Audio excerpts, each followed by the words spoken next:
Hello दोस्तों, welcome to my YouTube channel. तो आज हम आपको बताएंगे कि शुगर का टेस्ट कैसे परफॉर्म करते हैं शुरू से लेकर लास्ट तक, ब्लड सैंपलिंग से लेके रिजल्ट तक मैं आपको दिखाऊंगा। तो आइए शुरू करने से पहले हमें जो रिक्वायरमेंट रहेगी उसको जानते हैं। आपको एक F4 ट्यूब चाहिए जो फ्लोराइड ऑक्सीलेट होता है। इस ट्यूब का मतलब ये होता है कि आपका ब्लड में जो शुगर रहेगा वो हमेशा मेंटेन रहेगा, वो शुगर लेवल डाउन नहीं होगा। इसके लिए हमें ये फ्लोराइड ऑक्सीलेट वाला वायर चाहिए होता है, कार्टन चाहिए जिसमें स्पिरिट लगा हुआ हो, टर्निकिट चाहिए और एक सिरिंज चाहिए। तो आइए हम स्टार्ट करते हैं कि ब्लड सैंपलिंग कैसे करते हैं। सबसे पहले हम टाइटली टर्निकिट को अप्लाई करेंगे।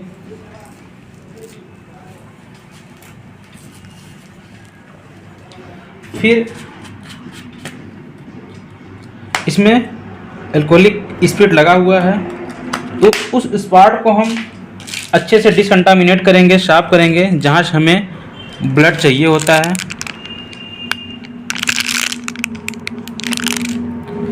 जैसा कि आप देख सकते हैं ये वेन्स हमको क्लियर दिख रही है। तो ध्यान इस बात का देना है कि जब भी हम सैंपलिंग करें, वेन अगर फील होती है, दिख रही है तो ठीक है, अगर नहीं भी दिखती है, सबसे पहले सिरिंज को फाड़ने के बाद हम इसको टाइट करके ये पिस्टन और एयर निकालने के बाद फिर शुरू करेंगे। लेकिन सिरिंज वेन में इंसर्ट करने से पहले ध्यान देना है कि अगर हम इस स्पॉट को डिस्कंटामिनेट किए तो दोबारा उस पर उंगली रख के ये नहीं चेक करेंगे कि वेन कहाँ है, फिर वो कंटामिनेट हो ही जाएगा। तो आप निकालने से पहले एक बार अच्छे से कंफर्म कर लें किसी वेन से लेना है, फिर अच्छे से डिस्कार्ड करके वहाँ का एरिया हम सिरिंज से इस तरीके से वेन में इंसर्ट करके ब्लड को कलेक्ट करते हैं। और सिरिंज निकालने से पहले हम टर्निकिट को छोड़ते हैं। इस तरीके से टर्निकिट को छोड़ेंगे और ऐसे हाथ मुड़े रहिए। सैंपल हो गया। सैंपल का एक और बढ़िया तरीका होता है कैप बंद करने का। इस पर रख दें, क्योंकि क्या होता है कभी कभी इस तरीके से इंसर्ट करने से हमारे कभी कभी उंगली में चुभ जाता है। तो हमें इस तरीके से कैप को इस पर छोड़ देना है, ये ऑटोमेटिक चला जाएगा, टिक जाएगा। तो उसके बाद आप पुश करके इसके लॉक कर दीजिए।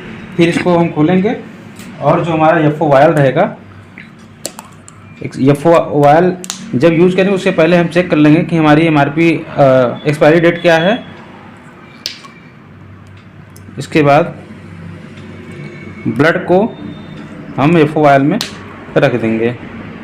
फिर जिस तरीके से रेडियो को मिक्स करते हैं, घुमा के रोटेट करके अच्छे से, इस तरीके से इसमें भी हमें मिक्स करना होता है, क्योंकि इसमें भी फ्लोराइड ऑक्सीलेट होता है। इसको हम मिक्स नहीं करेंगे तो हमारा शुगर लेवल डाउन हो सकता है।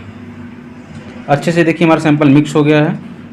अब इस पर हम नंबरिंग कर लेंगे या मार्किंग कर लेंगे, या जिसका भी है उसका हम नाम लिखेंगे।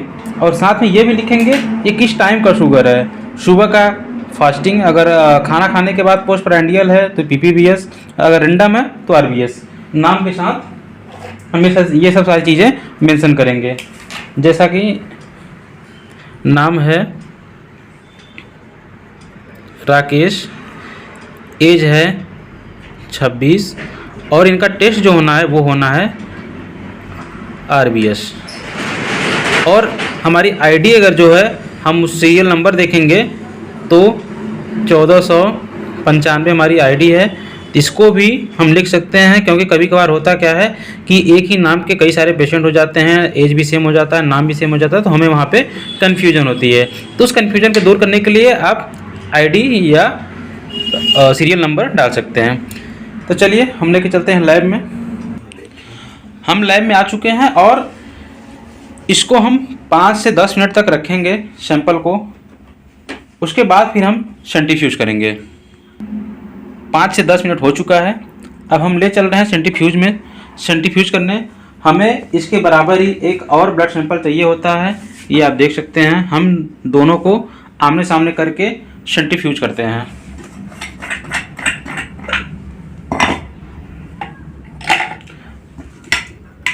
और इस तरीके से हमने सेंट्रीफ्यूज मशीन को ऑन कर दिया है और 4000 आरपीएम पे हम इसे 4 से 5 मिनट तक सेंट्रीफ्यूज करते हैं।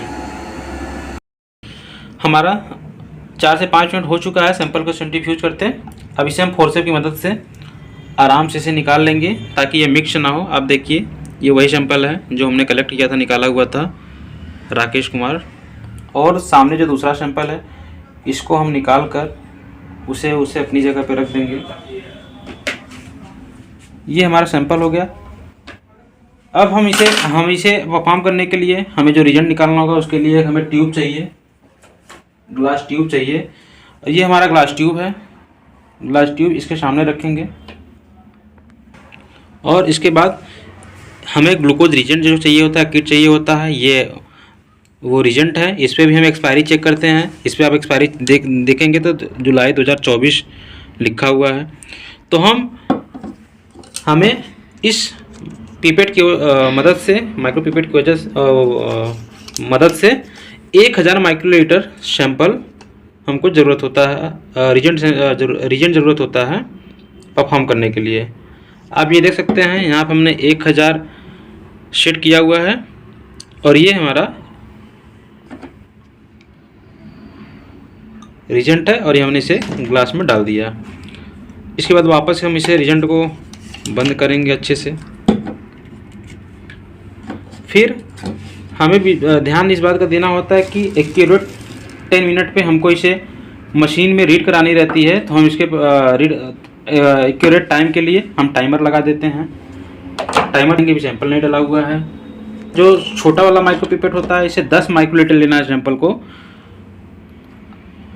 ज़्यादातर रिजेंटों में 10 माइक्रोलीटर ही सैंपल लिया जाता है। तो आप देखिए इस तरीके से जो हमारा प्लाज्मा और आरबीसी अलग हुआ है तो उसमें हमको जो प्लाज्मा चाहिए होता है, तो प्लाज्मा को हम लेंगे 10 माइक्रोलीटर। अब ये देखिए इस तरीके से ये हमारा प्लाज्मा हो गया है और इसे हम रिजेंट में 10 मिनट के लिए डाल देना है अच्छे से और मिक्स करके इसे इंक्यूबेशन में रखना है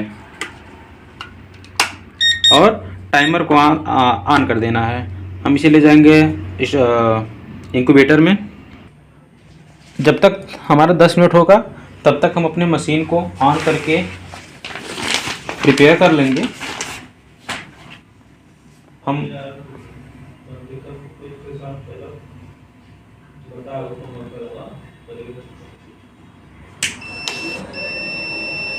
ये हमारी मशीन ऑन हो चुकी है।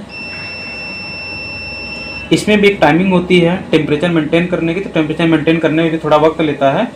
तब तक जब तक हमारा 10 मिनट होगा तब तक ये मशीन भी पूरी तरीके से प्रिपेयर हो जाएगी। अब ये देख रहे हैं सब कुछ इंस्टॉल हो रहा है धीरे धीरे। और ध्यान देना होता है कि बायोकेमिस्ट्री कोई भी हो, हमें उसको एक जो उसका टेम्परेचर चाहिए होता है, जो उसका वाट होता है उतना हमको देना चाहिए। कभी कभार होता क्या है कि लाइट कम, बिना यूपीएस के चलाते रहते हैं, लाइट कम रहती है तो प्रॉब्लम होती है, वो हमारी रीडिंग गलत आ सकती है क्योंकि उसको टेम्परेचर जो फ्लोसेन में टेम्परेचर चाहिए होता है वो उसके अकॉर्डिंग नहीं मिला है। तो हम अच्छे से चेक कर लेंगे कि हमारा स्टैंडर्ड कब लगा हुआ था। हालांकि हमने स्टैंडर्ड लगाया हुआ था सुबह इसके पहले, तो हम स्टैंडर्ड नहीं लगा के डायरेक्ट सैंपल को रन कराते हैं। स्टैंडर्ड एक बहुत ही ज़रूरी चीज़ है। हम अपने रिजल्ट को बार बार चेक करते हैं कि कहीं हमारा रिजल्ट गड़बड़ तो नहीं हुआ है।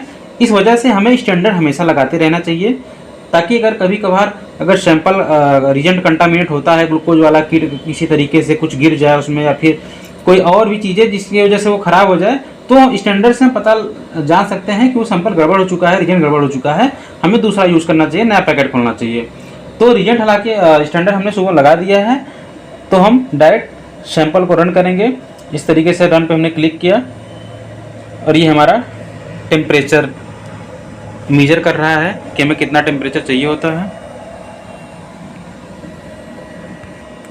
जैसा कि आप देख सकते हैं हमारा टेम्परेचर मेंटेन हो चुका है। तो यहाँ पे लिख के आ रहा है spirit reference press spirit switch to ship.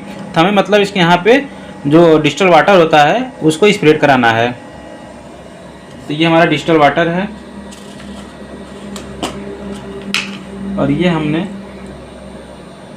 इसको प्रेस करके स्प्रेड कर दिया।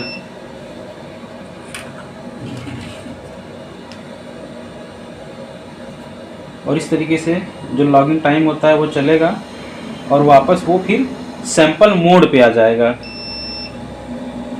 सैंपल मोड पे आ गया, आप देख सकते हैं रीड सैंपल। इसका मतलब है कि अगर आपका टाइमिंग 10 मिनट हो चुका हो तो आप यहाँ पे लगा के रिजल्ट देख सकते हैं। लेकिन इसके पहले हमें एक चीज़ और देखना होता है, कभी कभार मशीन इसके पहले वॉश नहीं हुई रहती है। एक बार हम फिर से यहाँ से वॉश कर सकते हैं, ताकि कहीं अगर इसके पहले कोई टेस्ट लगा हो तो उसका रिजल्ट इसमें ऐड होके ना आए।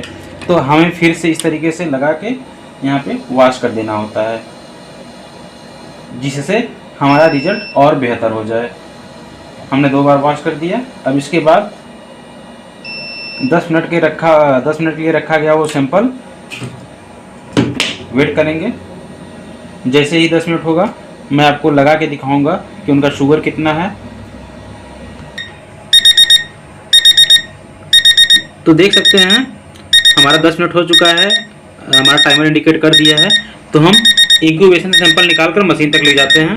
ये हमारा सैंपल है, हमने इंक्यूबेशन से निकाल लिया है सैंपल को, जिसमें हमने वही 10 माइक्रोलीटर सैंपल और 1000 माइक्रोलीटर रिजेंट को डाला हुआ था।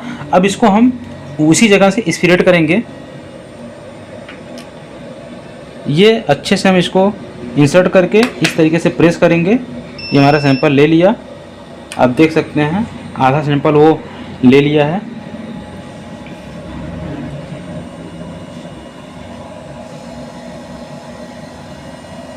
ये हमारा रिजल्ट है, आप देख सकते हैं 75.96।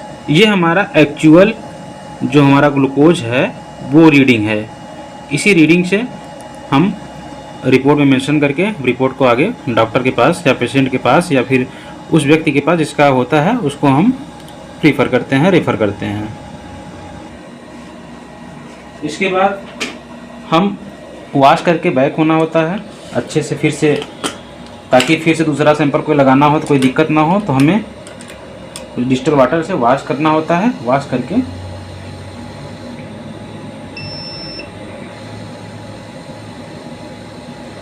इस तरीके से हम कई बार वॉश कर सकते हैं, वॉश से कोई नुकसान नहीं है। फिर हम इसको स्केप करके बाहर आ जाएंगे, प्रोग्राम से बाहर आ जाएंगे। और हमारा प्रोग्राम जब बाहर आते हैं तो इस तरीके से सारा टेस्ट लिख के आता है, जैसे कि आप कौन सा टेस्ट लेना चाहते हैं, uric acid, triglyceride, cholesterol, bilirubin, sodium, potassium, HDL, इस तरीके से सारे टेस्ट हैं। कोई भी टेस्ट आप इस तरीके से परफॉर्म कर सकते हैं, लेकिन थोड़ा वो चेंजेस है हर एक टेस्ट में। तो अगर आपको किसी टेस्ट के बारे में जानना कि ये वो टेस्ट लाइव दिखाना चाहिए या फिर आपको इसके स्टैंडर्ड पता करना किस तरीके से स्टैंडर्ड लगाते हैं, तो हमें कमेंट सेक्शन बॉक्स में जो लिखें, हम उस पर भी वीडियो बनाएंगे किस तरीके से स्टैंडर्ड लगा के हम सैंपल को रन कराते हैं, आपको लाइव वो भी दिखा देंगे। आई होप ये वीडियो आपको अच्छी लगी होगी। अगर अच्छी लगी हो तो हमारे चैनल को सब्सक्राइब करें, लाइक करें, शेयर करें और